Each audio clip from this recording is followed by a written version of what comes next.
प्यारे बच्चों, नमस्कार। गणित में हमारा पाठ सरल समीकरण चल रहा है। काफ़ी समय हो रहा है इसको। प्रश्नावली 4.1 हमने कर ली है। अब हमें नया टॉपिक है, समीकरण बनाना हमने सीख लिया है। समीकरण सामान्य कथन द्वारा समीकरण बनाना हमने सीखा है और समीकरण से सामान्य कथन बनाना भी हमने किया है। धीरे धीरे और समझेंगे। समीकरण बनाना बहुत ही महत्वपूर्ण है। समीकरण बनाना हमें आना चाहिए, जो कि हमने सीखा है। अभी धीरे धीरे और सीखेंगे। अब है समीकरण को हल करना, किसी समीकरण को हल करना। पहले बात, समीकरण हल करना होता क्या है, क्या होता है समीकरण हल करने का मतलब, और समीकरण हल कैसे करते हैं, ये हम आज सीखेंगे। इसके लिए हम पहले समझने के लिए एक चर वाला, बिना चर वाला एक समीकरण लेते हैं। वो है 7 धन 5 बराबर 12। देखिए, इसमें बीच में बराबर का चिन्ह है, यानी समता का चिन्ह है। और इसमें बायां पक्ष भी है और दायां पक्ष भी है। बायां पक्ष यानी लेफ्ट हैंड साइड और दायां पक्ष यानी राइट हैंड साइड। इसमें लेफ्ट हैंड साइड है वो 7 + 5 है, जो कि 12 होता है। 7 और 5 12 होता है। और दायां पक्ष देखिए, वो भी 12 है। राइट हैंड साइड 12 है। कुल मिलाकर के left hand side right hand side बराबर होते हैं। देखिए, 7 और 5 बराबर 12 ही होता है। तो ये हमारा एक समीकरण हो गया। ठीक है ना।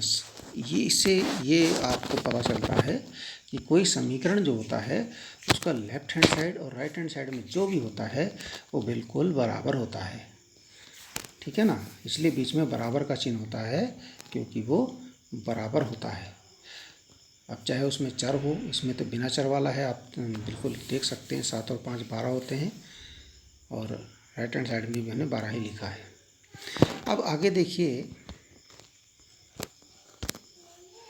लेफ्ट हैंड साइड में 7 धन 5 में से 5 घटाने पर क्या होगा। 7 धन 5 है, ऋण 5 हमने 5 घटा दिया है। 7 धन 5 था, उसमें से 5 घटा दिया। 5 से 5 कैंसिल हो गया, बचा 7।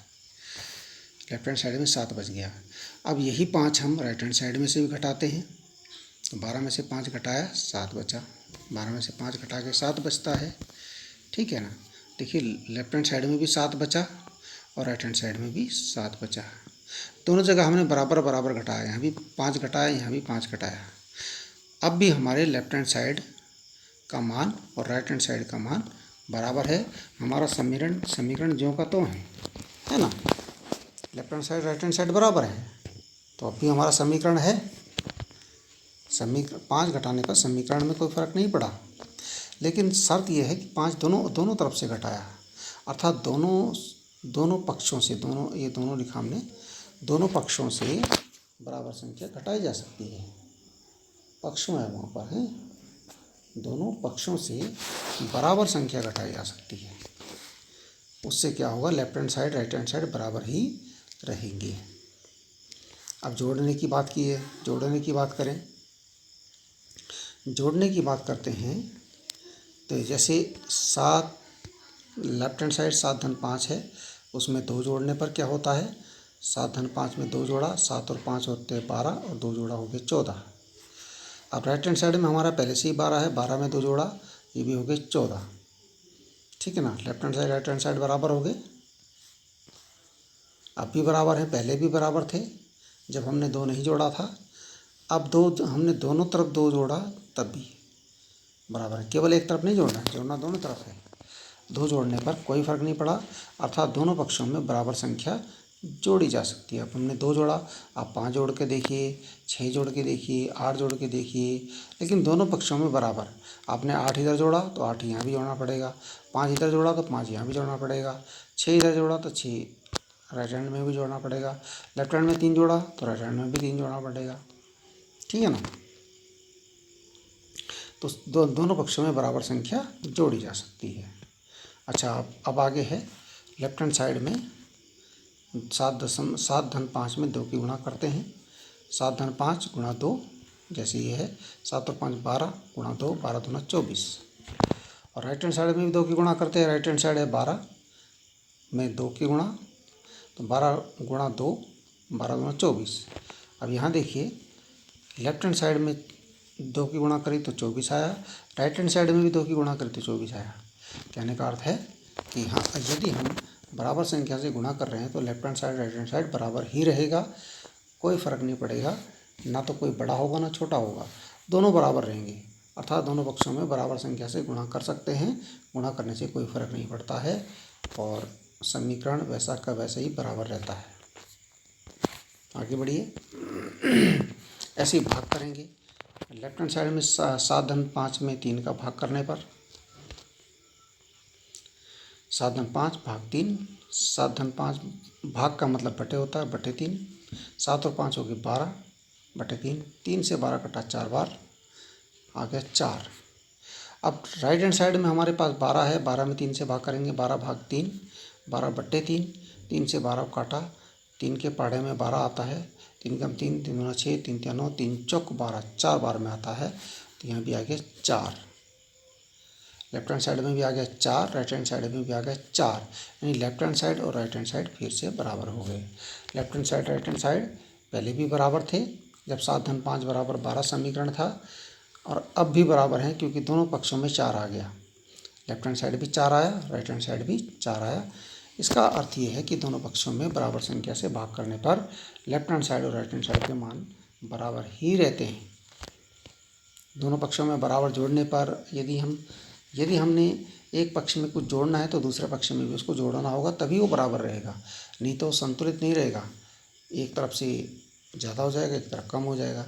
इसलिए जोड़ना है तो दोनों पक्षों में बराबर जोड़ना है, घटाना है तो दोनों पक्षों में बराबर घटाना है, गुणा करनी है तो दोनों पक्षों में गुणा बराबर करनी है, और भाग देना है तो दोनों पक्षों में उतनी ही संख्या का भाग भी देना है। ठीक है, आगे बढ़ते हैं। वो तो था एक बिना चर वाला। एक चर वाला समीकरण हमने लिया, x+3 = 7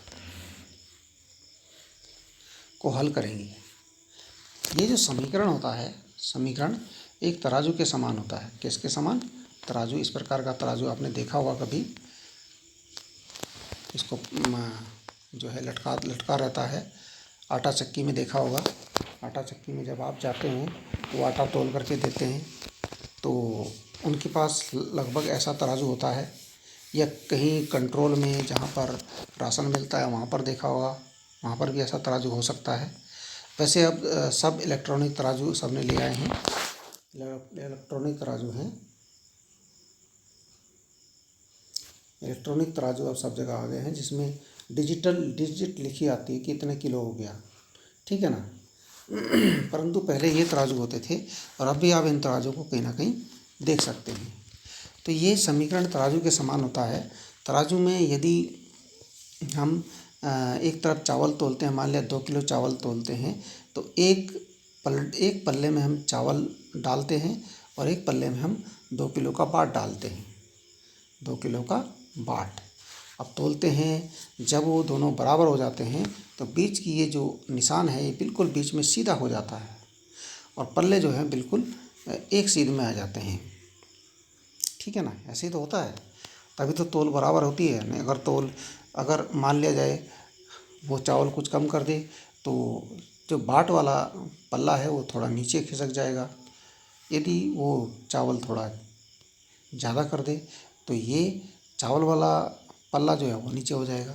अगर वो बराबर रहेंगे तब दोनों बराबर स्थिति में रहेंगे, तो समीकरण बराबर वाला होता है, ठीक है ना। एक पल्ले से कुछ निकालते तो दूसरा पल्ला झुक जाता है, तब बराबर करने के लिए दूसरे पल्ले से भी कुछ बराबर निकालना पड़ता है या डालना पड़ता है, ठीक है। तो एक पल्ला हमारा जो है लेफ्ट हैंड साइड हो जाता है, एक पल्ला राइट हैंड साइड हो जाता है, ठीक है ना। जैसे हमारे समीकरण में लेफ्ट हैंड साइड में x+3 है तो हमने x+3 यहाँ लिख दिया, और राइट हैंड साइड में हमारे पास 7 है तो हमने 7 लिख दिया, ठीक है ना। तो ऐसे ही समीकरण में भी हमें बराबर ही दोनों तरफ जोड़ना पड़ता है। अब ये नहीं कि एक तरफ हमने ज़्यादा जोड़ दिया, एक तरफ कम जोड़ा, तो वो संतुलित नहीं रहेगा, बिल्कुल तराजू के पल्ले के बराबर नहीं रहेगा, ठीक है ना। जैसे x+7 है, x+3 = 7 एक समीकरण है। इसमें लेफ्ट हैंड साइड x+3 है, राइट हैंड साइड 7 है। अब लेफ्ट हैंड साइड x+3 में से 3 निकाल देते हैं हम। 3 को हम निकाल देते हैं, 3 है ना यहाँ पर, इसको निकाल देते हैं। कैसे? 3 निकालने का मतलब हुआ 3 घटाना। 3 निकालने का मतलब क्या हुआ? 3 घटाना, यानी हम इसको 3 घटाते हैं। 3 घटाया हमने, 3 से 3 कैंसिल हो गया, बचा हमारे पास x। और राइट हैंड साइड में 7 है हमारे पास, 7 में से भी 3 घटाया, तो 7 में से 3 घटाया 4। देखिए हमने लेफ्ट हैंड साइड में से भी 3 घटाया, राइट हैंड साइड में से भी 3 घटाया, ठीक है ना। तो इसका मतलब अब इसके मान में कोई फ़र्क नहीं पड़ा। लेफ्ट हैंड साइड में आया हमारा बचा x और राइट हैंड साइड में हमारा आया 4, तो इसका मतलब x बराबर 4। Left hand side right hand side के बराबर होगा, तो x बराबर 4। यही हल है। जो चर है हमारा x है, और लेफ्ट हैंड साइड में चर रह गया केवल, और राइट हैंड साइड में हो गया 4, तो x बराबर हो गया 4। यही हल है। चर का मान जो आता है, चर के बराबर में जो मान आता है, वही हमारा समीकरण होता है, समीकरण का हल होता है, ठीक है ना। इस प्रकार से और देखिए, एक समीकरण है p ऋण 4 बराबर 9। लेफ्ट हैंड साइड में p ऋण 4, राइट हैंड साइड में 9, तो लेफ्ट हैंड साइड में p ऋण 4 में 4 जोड़ने पर, अब 4 जोड़ते हैं इसमें, तो p ऋण 4 है, धन 4 हो गया, अलग अलग चिन्ह के हो गए, घटेंगे, बचा p। राइट हैंड साइड में 9 में भी 4 जोड़ने पर, तो 9 धन 4 बराबर 13। अब जो ये समीकरण था ये तो बराबर था। अब दोनों पक्षों में से हमने क्या किया, दोनों पक्षों में 4 जोड़ा, तो अब भी बराबर रहेगा left hand side right hand side, क्योंकि हमने बराबर उसमें से जोड़ा है, बराबर दोनों पक्षों में जोड़ा है। लेफ्ट हैंड साइड में भी 4 जोड़ा है, राइट हैंड साइड में भी 4 जोड़ा है, दोनों पक्षों में हमने बराबर जोड़ा है। बराबर जोड़ने से क्या आया, लेफ्ट हैंड साइड में बचा p, राइट हैंड साइड में बचा आया 13, तो left hand side right hand side के बराबर हो जाता है, तो p बराबर हो गया 13। इसका मतलब p बराबर 13 दिए गए समीकरण का हल है। इसी प्रकार से अब हमारे पास समीकरण है m/3 बराबर 5 को हल करेंगे। Left hand side m/3, right hand side 5, left hand side m/3 में 3 से गुणा करने पर, 3 से गुणा करने पर क्या होगा, m/3 गुणा 3, 3 से 3 कट जाएगा एक बार, और m बचेगा आपका।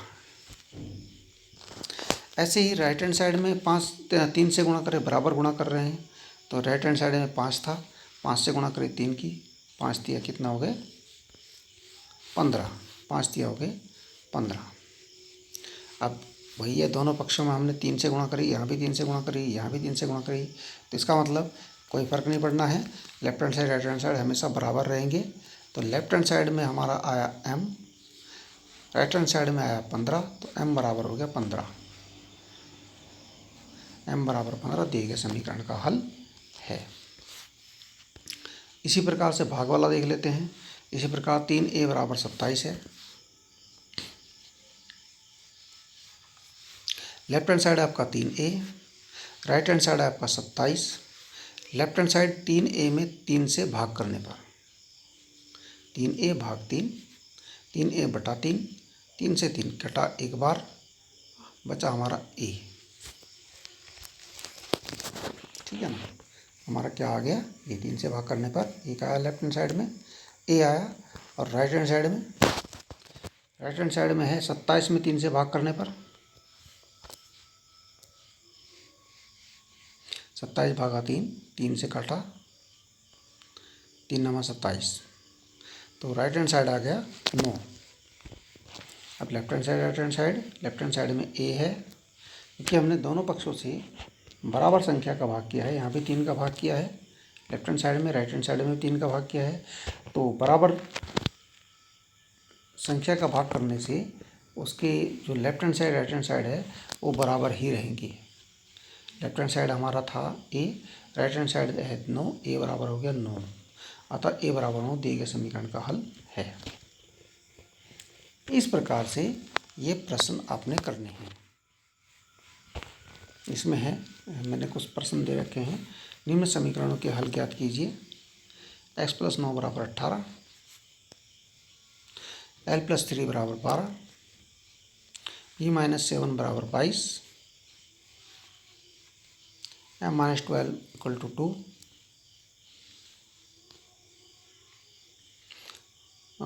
y/2 = 18, w/7 = 5, tan a = 50, 3p = 24। इस प्रकार से ये आपके कुछ प्रश्न हैं जिन्हें आप स्वयं करने का प्रयास करेंगे जिस प्रकार से हमने बताए हैं।